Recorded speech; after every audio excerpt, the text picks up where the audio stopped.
یہ وہ خطرناک ہوائی جہاز ہے کہ جس کے بارے میں یہ دعویٰ کیا جاتا ہے کہ دنیا کا انسان کبھی بھی نہیں چاہے گا کہ وہ اپنی آنکھوں سے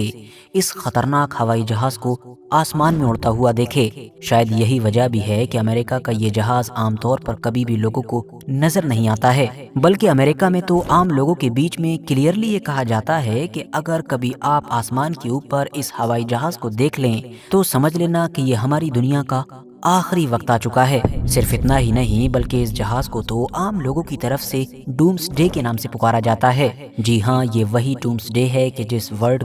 شبد کا استعمال عیسائی دیشوں میں عام طور پر ججمنٹ ڈے یعنی کہ قیامت کے دن کے لیے کیا جاتا ہے۔ وہی قیامت کا دن کہ جس دن ہماری اس دنیا میں سب کچھ تباہ و برباد ہو جائے گا، ہماری یہ دنیا اور اس میں موجود تمام جاندار چیزیں پوری طریقے سے ختم ہو جائیں گی۔ اب امریکہ کے اس پلین کو اتنا زیادہ خطرناک کیوں سمجھا جاتا ہے اور اس کو قیامت کے دن سے کیوں جوڑا جاتا ہے، یہ سب کچھ تو جانیں گے ہی، مگر یہاں پر اس سے بھی زیادہ حیرانی کی بات تو یہ ہے کہ لگ بھگ 51 سال کے بعد پہلی بار یہ پلین امریکہ کے اندر عام لوگوں کو وہاں کے ایئرپورٹ پر اچانک سے نظر آیا ہے،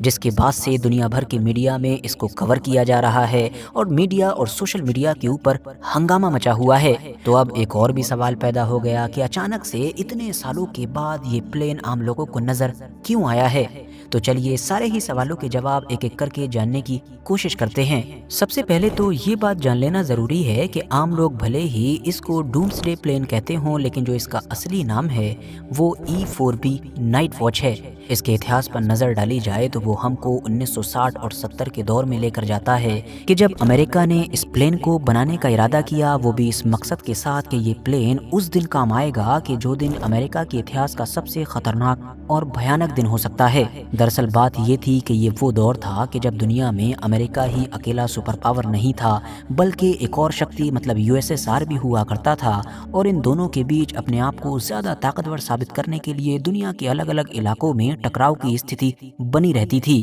اب دونوں ہی پرمانو شکتیاں بھی تھیں، تو اسی لیے دونوں کے بیچ کئی بار ایسی کنڈیشن بھی آ جاتی تھی کہ جب پرمانو یدھ کا خطرہ محسوس ہونے لگتا تھا۔ بس اسی خطرے سے نپٹنے کے لیے ہی امریکہ کے دوارا یہ پلین بنانے کا فیصلہ کیا گیا تھا، کیونکہ ہم سبھی ہی بڑی اچھی طرح سے جانتے ہیں کہ اگر دنیا کے کسی بھی شہر کے اوپر یا کسی بھی علاقے کے اوپر پرمانو اٹیک ہو گیا تو وہ علاقہ پوری طریقے سے ختم ہو جائے گا، وہاں کے انسان یا وہاں کی باقی چیزیں کچھ بھی کرنے کے لائق بچیں گی ہی نہیں۔ تو امریکہ نے سوچا کہ اگر فیوچر میں کبھی بھی اس کا کوئی طاقتور دشمن اس کے اوپر پرمانو اٹیک کرتا ہے تو اس کے کسی شہر میں یا خاص طور سے راجدھانی میں ایسی کنڈیشن پیدا ہو جاتی ہے، تب بھی اس پلین کے ذریعے سے نہ صرف امریکہ کی حکومت چلتی رہے گی بلکہ اس کا پریزیڈنٹ، اس کے باقی منسٹرز یا باقی جو جنرلز وغیرہ ہیں وہ سب محفوظ رہیں گے اور پلین کے اندر رہتے ہوئے ہی دشمن سے جنگ کرنا بھی جاری رکھیں گے۔ جی ہاں، یہ جو پلین ہے اس کو امریکہ کے ان چند لوگوں کو نیوکلیئر اٹیک سے بچائے رکھنے کے لیے بنایا گیا ہے کہ جو چند لوگ پورے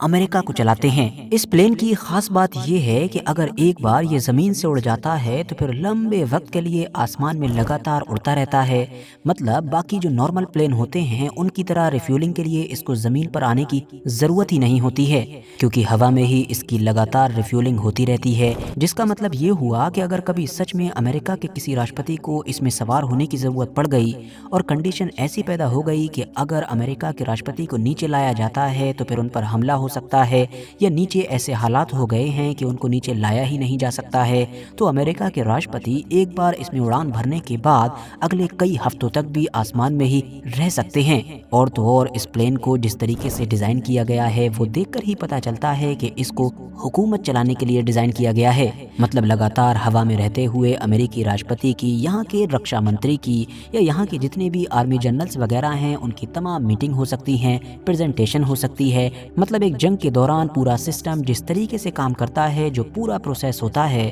وہ پورا پروسیس اس پلین کے ذریعے سے ہوا میں رہتے ہوئے انجام دیا جا سکتا ہے۔ ایک اور دلچسپ بات تو یہ ہے کہ اگر دشمن اس پلین کے اوپر ہی اٹیک کرنے کی کوشش کرے تو یہ بھی آسان نہیں ہوگا۔ اس کی مین وجہ یہ ہے کہ سب سے پہلے تو اس کو ان تمام F-35 فائٹر جیٹ سے نپٹنا پڑے گا کہ جو چاروں طرف اس کی حفاظت کے لیے ہوں گے، اور اس کے بعد بھی خود امریکہ کے دعوے کے مطابق اس پلین کو اس طریقے سے بنایا گیا ہے، اس طریقے سے بلڈ کیا گیا ہے کہ اس پر اٹیک کرنا